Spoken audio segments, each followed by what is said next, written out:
Questions में कहा है कि ये संगत है कि असंगत है। ठीक है, तो संगत और असंगत का क्या मतलब होता है। अगर कोई समीकरण, दो समीकरण दिए गए हैं, उनका अगर कोई हल हो, कोई हल होने मतलब चाहे एक हल हो चाहे अनंत हल हो, यानी हल अगर हो चाहे एक हो चाहे अनंत, तो वो समीकरण आपका कंसिस्टेंस यानी संगत कहा जाता है। और अगर कोई हल ना हो तो उस समीकरण को हम इनकंसिस्टेंस यानी असंगत कहते हैं। क्या कहेंगे उसे हम? असंगत कहेंगे। तो इसके आधार पे आपको लगाना है, तो ये आप कर लीजिएगा फिलहाल। ठीक है, हो जाएगा ना। ये क्वेश्चन आपको क्वेश्चन नंबर 6 दिया है, 6 देख लेते हैं। उसमें ये कहा है कि एक समीकरण दे दिया है आपको 2x धन 3y ऋण 8, 2x धन 3y ऋण 8 बराबर 0। और कहा है कि दूसरा समीकरण ऐसा लिखिए जिसके लिए प्रतिच्छेदी रेखा हो जाए। पहला क्वेश्चन क्या है? प्रतिच्छेदी रेखा हो जाए। दूसरा क्या है? समांतर हो जाए। और तीसरा क्या है? संपाती हो जाए। क्या हो जाए? संपाती हो जाए। तो आप तीनों के लिए शर्त पढ़ें। तीनों के लिए शर्त क्या है कि प्रतिच्छेदी के लिए a1 बटे a2 is not equal to होना चाहिए b1 बटे b2 के, इज नॉट इक्वल टू होना चाहिए c1 बटे c2 के। यानी जो दो समीकरण आएंगे उनके गुणांकों का अनुपात और अचर पदों का अनुपात कुछ भी बराबर नहीं होना चाहिए। कोई भी चीज क्या नहीं होनी चाहिए? बराबर नहीं होनी चाहिए। तो यहाँ पे देखें, अगर हम 2x धन 3y ऋण 8, यानी आपको क्या करना है कि एक समीकरण अगर लिखना चाहें तो ऐसा लिखिए ताकि इसका बटे इतना, इसका बटे इतना, इसका बटे इतना करने पर वो सेम ना आए। ऐसा कब होगा? अच्छा, सेम कब आएगा? जैसे अगर हम एक ही राशि से गुणा कर दें सब में, इसमें ये 4x हो गया, ये 6x हो गया और ये 16 हो गया। अब अगर आप देखिए एक ही राशि से गुणा करने पर ये क्या हो रहा है? 2 बटे 4 1 बटे 2, 3 बटे 6 1 बटे 2, 8 बटे 16 1 बटे 2 बराबर आ गया ना। यानी जब हम एक राशि से गुणा करेंगे इस समीकरण में तो क्या होगा? वो तीनों चीजें बराबर आ जाएंगी। समझ में आ रहा है ना? तो इसका मतलब हम ऐसी राशि से गुणा करें, इसमें 2 से कर दें, इसमें हम किसी और राशि से गुणा कर दें, इसमें आप किसी और राशि से गुणा कर दीजिए, कोई भी लिख सकते हैं। ठीक है, अब आप देखेंगे कि ये दोनों समीकरण क्या हैं? आपके प्रतिच्छेदी रेखा प्रदर्शित करते हैं। क्या अब लगाने का तरीका क्या है? आप लिखेंगे चूंकि प्रतिच्छेदी रेखा के लिए a1 बटे a2, b1 बटे b2, c1 बटे c2 बराबर नहीं होना चाहिए, अतः जो x के गुणांक, y के गुणांक और z के गुणांक को इस तरह व्यवस्थित करने पर कि ये सेम ना आए, निम्न प्रकार हो सकते हैं। 4x धन 9y ऋण 40 बराबर 0। ठीक है, ये जरूरी नहीं ये आंसर हो, कोई भी आंसर हो सकता है। समझ पा रहे हैं ना? लेकिन आप जो भी आंसर लिखेंगे उसमें आंसर लिखने के बाद चेक कर लीजिएगा इसका इससे अनुपात, इसका इससे अनुपात, इसका इससे अनुपात बराबर तो नहीं आ रहा है। अगर बराबर आ जाएगा तो प्रतिच्छेदी नहीं होंगी। ठीक है, अब समांतर के लिए क्या शर्त है कि a1 बटे a2 बराबर होना चाहिए b1 बटे b2 के, लेकिन c1 बटे c2 के बराबर नहीं होना चाहिए। यानी इन दोनों में हम सेम राशि से गुणा करेंगे, इसमें हम किसी और राशि से गुणा कर देंगे। तो चलो इसमें 2 से गुणा कर देते हैं, 6x, इसमें भी 2 से गुणा कर देते हैं, सॉरी ये 4x होगा, और प्लस 6y, और इसमें हम किसी अदर राशि से गुणा कर देते हैं 3 से, मान लीजिए 8 3 24। तो ये आपका समांतर के लिए हो गया। और संपाती के लिए क्या होगा? संपाती के लिए तीनों चीज सेम रहती है, तो इसमें हम एक ही राशि, एक ही चीज से गुणा कर सकते हैं। आप चाहें तो एक से करेंगे तो ही रेखा मिल जाएगी, वो भी संपाती होगी, ध्यान रखिएगा। 5 से कर सकते हैं, 2 से 3 से, जिससे भी मन करे उससे आप गुणा कर दीजिए, जो आएगा वो संपाती के लिए हो जाएगा। आई बात समझ में? तो इस तरह आपका संगत असंगत जान गए। ये क्वेश्चन 6 हो गया। नोट करना चाहे तो नोट कर ले, स्क्रीनशॉट ले लीजिएगा। 7वां क्वेश्चन आपका देख लेते हैं, मिटा दे रहे हैं।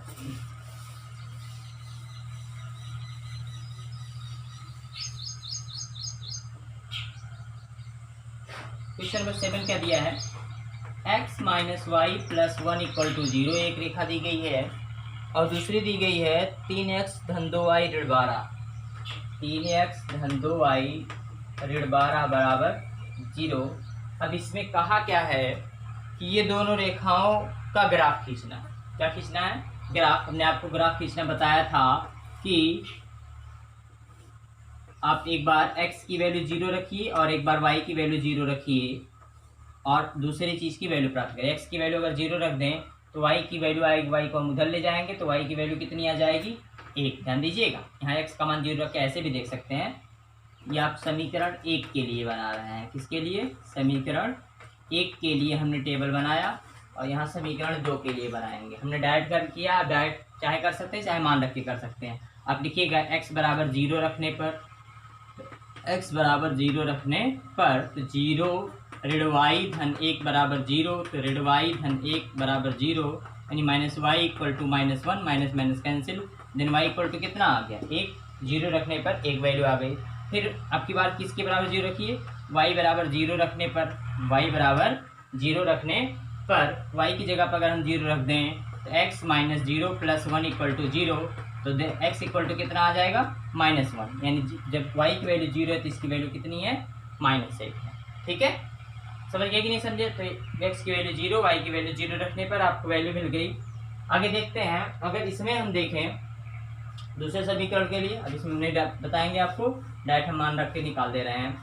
देखिए x की वैल्यू जब 0 रखोगे तो y की वैल्यू आपको 2y बराबर 12 यानी y बराबर आपको 6 मिल जाएगा। जब y की वैल्यू 0 रखेंगे तो 3x बराबर 12 यानी x की वैल्यू कितनी मिल जाएगी? 4।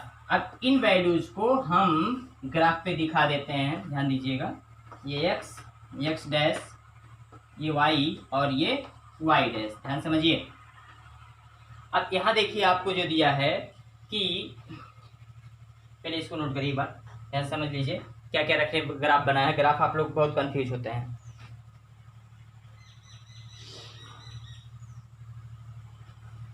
चलिए सब कुछ ठीक है। तो इसको देखते 0,1 यानी x अक्ष पे कहीं नहीं जाना, y अक्ष पर एक मात्रक, तो एक मात्रक यहीं आपका मिलेगा, यहीं आप बना दीजिए। फिर -1,0 x अक्ष पे ऋणात्मक दिशा -1 जाना है तो -1,0 यहाँ बना दें। तो इस तरह आप देख सकते हैं एक रेखा आपकी मिल गई। यहाँ चाहे तो आप निर्देशांक भी लिख सकते हैं -1,0 और ये आपका है 0,1। दूसरा देखिए 0,6 x अक्ष पे कहीं नहीं जाना है, y अक्ष पर 6 मात्रक, तो 1 है तो 6 आपको कहीं और ऊपर होगा। ग्राफ जब भी बनाइएगा स्केल मेजर करके जरूर बनाइएगा, नहीं तो आपका ग्राफ गड़बड़ भी हो सकता है।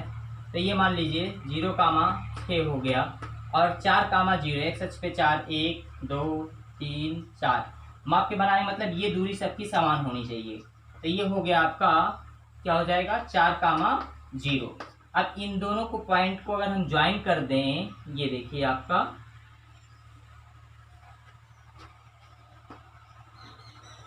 ये, अब ये तो आपका बन गया।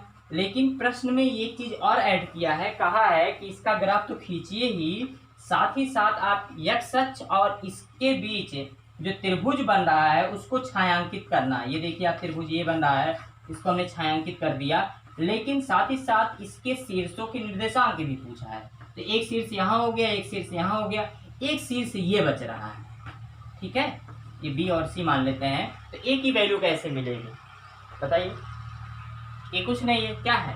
इन दोनों का प्रतिच्छेद बिंदु है, यानी जहां एक दूसरे को काट रहे हैं। अगर आप सही ग्राफ बनाएंगे तो आप ये देखेंगे जहां आएगा जिसके ऊपर जिसके आगे उसका निर्देशांक इस तरह आप यहाँ पे लिख सकते हैं। समझ आ रहा है ना? लेकिन अगर आप ऐसा ना चाहें, मतलब ग्राफ आपके पास नहीं है, तब इन दोनों समीकरणों को हल करना पड़ेगा, फिर आपको रखना पड़ेगा। ठीक है, फिलहाल ग्राफी विधि से हल करवाया जा रहा है, तो आप ग्राफ पे बनाइए और देख लीजिए किसके ऊपर आ रहा है। जैसे 1 2, मान लो 2 के ऊपर आ रहा है, 1 2 3, 3 के सामने आ रहा है, 2,3 हो जाएगा। ठीक है, जो भी आएगा वो निर्देशांक यहाँ लिख देंगे, तो त्रिभुज के तीनों निर्देशांक आपको मिल जाएंगे। ये आपका क्वेश्चन नंबर 7 पृष्ठीय प्रश्नावली का। चलिए तो अगली प्रश्नावली की ओर बढ़ते हैं हम लोग और सीखते हैं प्रतिस्थापन विधि। मिटा दें इसको।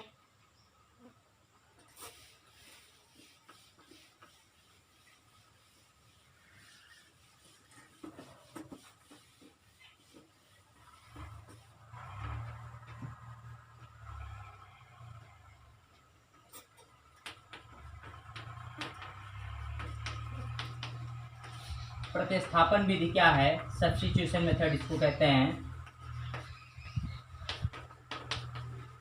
कौन सा मेथड? Substitution method. इसको हम लोग सीखेंगे। इसमें हमने आपको स्टार्टिंग बताया था कि ये जो आपके 2 चर वाले रैखिक समीकरण होते हैं, इनको हल करने की कितनी विधियां हैं? 4 विधियां हैं। इनको हल करने की कितनी विधियां हैं? 4। कौन कौन? एक आपका ग्राफीय विधि, आलेखी विधि जिसे कहते हैं, दूसरा प्रतिस्थापन, फिर विलोपन, फिर आपका वर्ग गुणनखंड। ये 4 विधियां हैं, एक एक करके हम लोग एक एक चीज सीखेंगे। तो आज पहला आपका है अगली एक्सरसाइज का क्वेश्चन, सब्स्टिट्यूशन मेथड यानी प्रतिस्थापन विधि से निम्नलिखित समीकरणों को हल कीजिए। जैसे एक समीकरण दिया है s minus T equal to 3 और s/3 plus t/2 equal to given है आपको 6। s minus T equal to 3, s/3 plus t/2 equal to कितना दिया गया है, 6 दिया है। और आपको वैल्यू किसकी निकालनी है, s और t की। कौन सी विधि से, प्रतिस्थापन विधि से। प्रतिस्थापन मतलब स्थापना, देवी जी की भी करते हैं हम लोग। स्थापना का मतलब क्या करते हैं, इस जगह से मूर्ति उठा के लाएंगे, कहीं स्थापित कर देंगे, फिर उसको ले जा करके कहीं प्रवाहित कर देते हैं। तो ये सारी चीज़ें होती हैं। तो स्थापना मतलब उठा करके कहीं रखना, ठीक है। तो यहाँ भी स्थापना का मतलब यही है कि एक जगह से एक चर की वैल्यू उठा के आप दूसरी जगह रख दीजिए, ठीक है। चाहे आप सॉल्व करने के बाद रखिए या डायरेक्ट। जैसे यहाँ से अगर s की वैल्यू निकालें हम, यदि s को एक तरफ कर लें, बाकी चीज़ को दूसरी तरफ कर दें, तो s इक्वल टू मिलेगा आपको 3 प्लस टी। तो जहाँ s है वहीं 3 प्लस टी रख दिया जाए, तो 3 plus t upon 3 plus t/2 equal to कितना मिल गया, 6। क्लियर है, समझ पाए। हमने क्या किया, यहाँ से s का मान निकाला, t को पक्षांतर करके, जो ऋण होता है वो धन हो जाता है, जो धन होता है वो ऋण हो जाता है, ठीक है। जो नीचे रहता है ऊपर जाता है, ऊपर रहता है नीचे आता है। ये नियम है फिर गणित का भी और धरती का भी। तो 2 से मल्टीप्लाई कर दिया जाए, 2 तिहाई 6 प्लस 2t प्लस 3t बटे 3 दूनी 6 बराबर कितने के, 6। तो ये 6 नीचे है, तो इस 6 के पास जाएगा, ऊपर जाएगा, ठीक है। अब भी एक दिन ऊपर जाएंगे, हम भी नहीं जाएंगे, नहीं हम नहीं जाने वाले हैं। 3 2 5t प्लस 6 बराबर ये हो गया आपका 36 के। तो 5t इक्वल टू मिल जाएगा आपको 36 minus 6 this equal to 30। Then t equal to मिल जाएगा 30/5 मतलब 6। तो किसकी वैल्यू आ गई, t की। और t की वैल्यू पुनः समीकरण 1 में रख दिया जाए तो आपको मिलेगा, इसलिए समीकरण 1 से s बराबर 3 प्लस टी और t का मान कितना है, 6। तो 6 3 9। इस तरह s का मान और t का मान आपको मिल जाता है। इसी को कौन सी विधि हम कहते हैं, सब्स्टिट्यूशन मेथड कहते हैं, प्रतिस्थापन विधि कहते हैं। स्क्रीनशॉट ले लीजिए।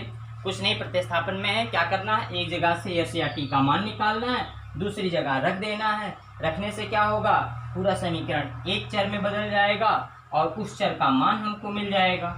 और जब इस चर का मान अंक के रूप में मिल जाए, यही अंक के रूप में इस चर का मान समीकरण 1 जो आप बनाए रहिए उसमें आप रख दीजिए, तो आपको दूसरे चर का मान मिल जाएगा। इस तरह दोनों चर का मान हमको अंक के रूप में मिल जाता है, ठीक है। स्क्रीनशॉट लीजिए।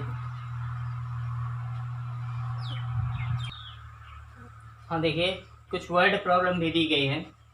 वर्ड माने संसार की प्रॉब्लम नहीं दी गई है, आपकी गणित की प्रॉब्लम है, लेकिन उसे शब्दों में व्यक्त किया गया है, अब उसे अर्थों में व्यक्त करना है।